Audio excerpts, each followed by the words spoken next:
the townsfolk whispered as Lila trudged through the dusty main street, her head bowed under the weight of their scorn.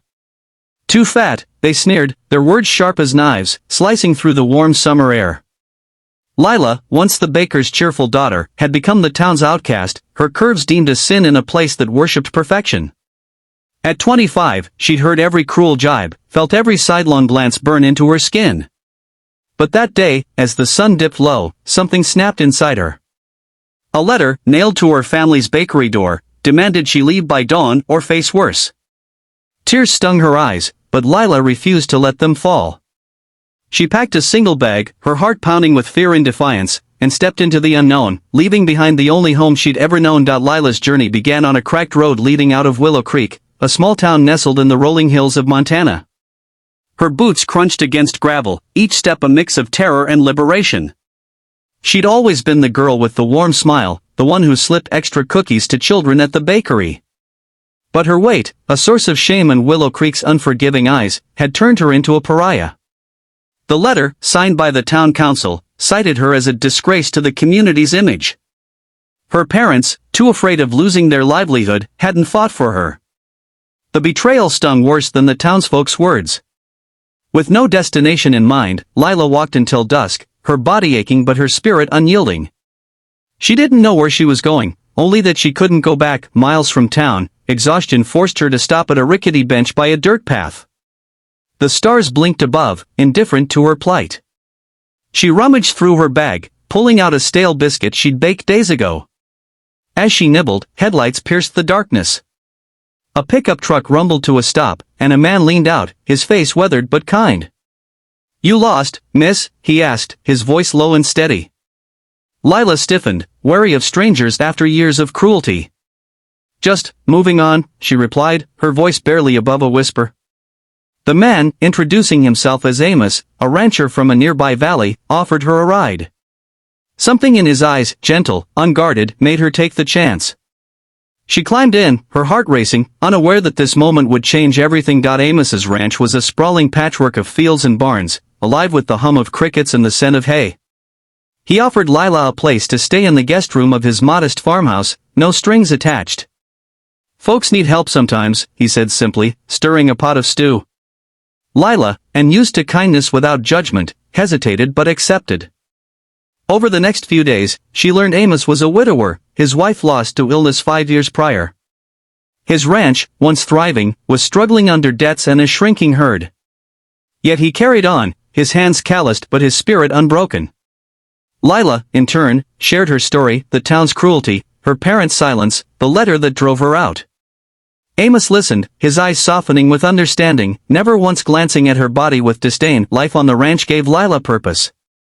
She started small, helping with chores, her hands learning the rhythm of milking cows and mending fences. The work was hard, her body often protesting, but it felt honest, unlike the suffocating judgment of Willow Creek. Amos noticed her strength, not just in her arms but in her resilience. "You've got grit," he'd say, a rare smile breaking through his stoic demeanor. Lila began to smile too, her laughter echoing across the fields as they worked side by side.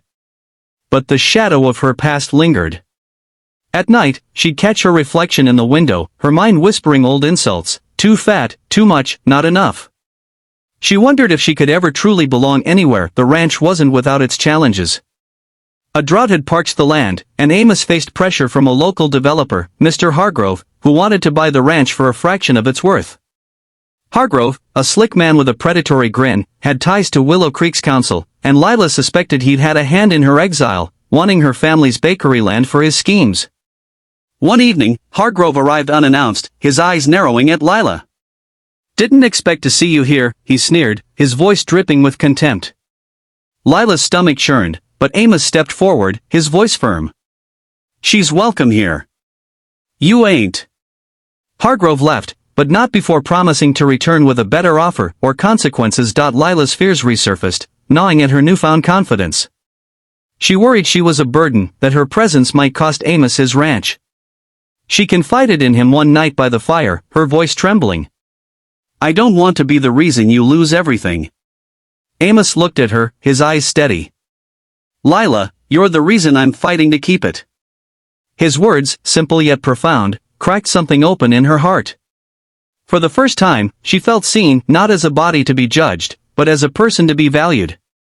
Their bond deepened, built on quiet moments, sharing coffee at dawn, mending a broken gate under the stars, laughing over a burned batch of cornbread Lila tried to bake, but Hargrove's threats weren't empty.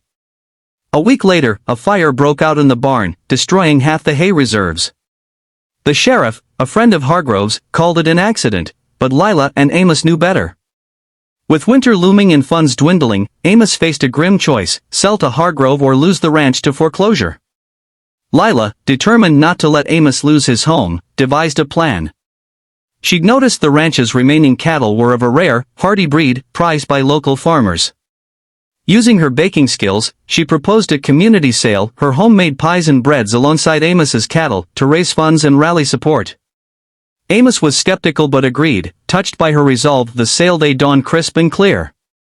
Lila worked tirelessly, her pies drawing a crowd from neighboring towns. Word had spread about the rancher and the outcast baker, and people came, curious and kind. Lila's warmth, her genuine smile, won them over. Farmers bought cattle, families bought pies, and donations poured in for the ranch. Even some from Willow Creek attended, shamefaced but curious. One, a former friend, apologized for staying silent during Lila's exile. Lila forgave her, not out of weakness but because she'd found her own strength. By day's end, they'd raised enough to save the ranch, and Hargrove, sensing defeat, backed off. In the weeks that followed, Lila and Amos grew closer, their partnership blossoming into love. It wasn't a fairy tale romance but a real one, built on mutual respect and shared struggles. One evening, under a sky streaked with pink, Amos took Lila's hand. "You're home, Lila, if you want it," he said. She nodded, tears falling freely now, not from pain but from joy. She'd found not just love but a place where she belonged. Curves, and all years later, the ranch thrived, a testament to their resilience. Lila, now a beloved figure in the valley, ran a small bakery from the farmhouse, her pies drawing visitors from miles away. The townsfolk of Willow Creek, humbled by her success, invited her back for a festival. She went, not to gloat but to show them what true acceptance looked like. Standing beside Amos, her hand in his, she spoke to the crowd, her voice clear. "I was cast out for being too much, but I learned I'm just enough for me, for him, for this life." The crowd cheered, and Lila smiled, her heart full. As the screen fades to black, a message lingers: you are enough, exactly as you are. Find your people, your place, and let love, true love, show you the way.